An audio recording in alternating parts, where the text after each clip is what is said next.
యథార్థవాదిని నేను మొదటి నుంచి కూడా యథార్థాలకు దగ్గరగా ఉంటాను. ఉన్నదన్నట్టు కుండ బద్దలు గురించి మాట్లాడతాను. అదే నా బలం, అదే నా బలహీనత.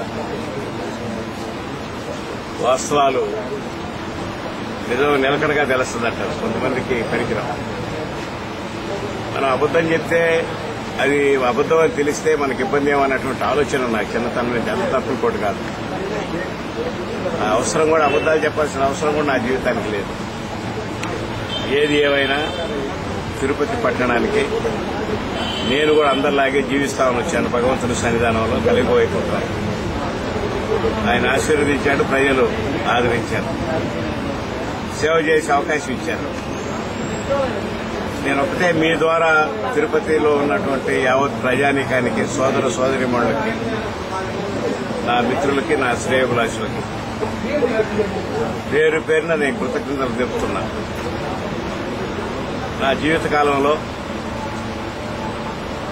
నాకు అవకాశం ఇచ్చినటువంటి తిరుపతి ప్రజలన్నిటికీ నేను మర్చిపోను, మరవలేను కూడా.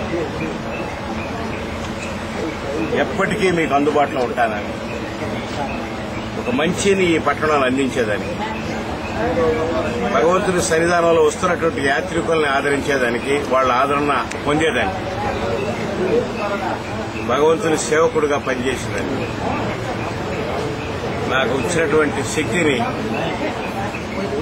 తిరుపతిలో మంచిని పెంపొందించేదానికి, పట్టణాన్ని అన్ని విధాలు అభివృద్ది చేసేదానికి, అన్ని వర్గాల ప్రజలను ఆదుకునేదానికి నాకు శక్తిని నేను నమ్ముకున్న దైవం నాకు ఇవ్వాలని,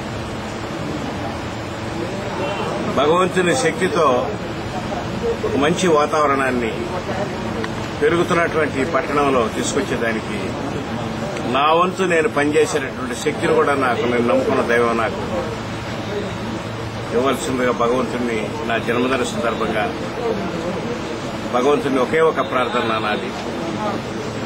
తిరుపతిలో ఉన్నటువంటి అన్ని వర్గాల ప్రజల్ని ఆదుకోమని, వారికి వారి కుటుంబాల్లో ఒక మంచి వెలుగునీయమని, ఒక మంచి ఆర్థికమైనటువంటి వెసులుబాటు కలిగించి, ఆరోగ్యాన్ని అందించి, సుఖశాంతులతో ప్రజలందరూ జీవించేటటువంటి శక్తిని ప్రపంచంలో లేనటువంటి ఆధ్యాత్మిక నగరం ఇది. రోజుకి లక్షలాది మంది పరుగులు తీస్తున్నటువంటి, యాత్రికుల పరుగులు తీస్తున్నటువంటి పట్టణంలో సేవలు అందిస్తున్నటువంటి యావత్ ప్రజానీకానికి